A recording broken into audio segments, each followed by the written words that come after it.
On the previous day, after coming out of the valley of the shadow of death, Christian had overtaken his old friend, Faithful. But their joy at meeting was not to last for long.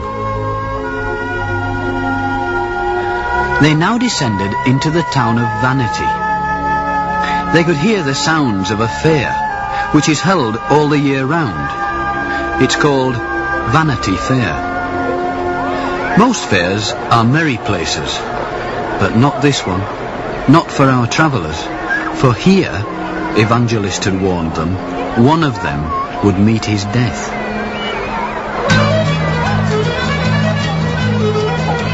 As in other fairs of less importance, the streets are named after different countries. There's the French Row, and the Italian Row, and the British Row, where the commodities of these countries are sold and promoted.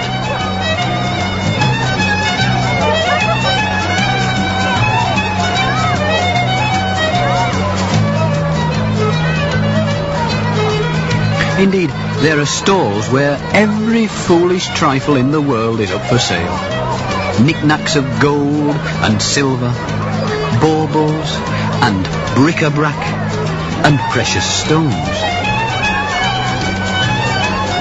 In addition, you could buy titles and honours and preferment to high office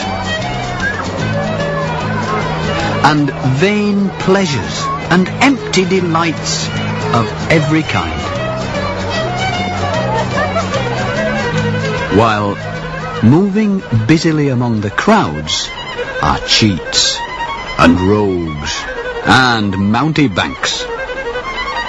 The air is full of fearful oaths, and murder, they say, is as common as theft. It is an institution of long standing, artfully set up by the prince of the demons, Beelzebub himself, in a place through which all who are pilgrims and strangers in this world must pass when going to the celestial city. Many, it is feared, get no further on their way.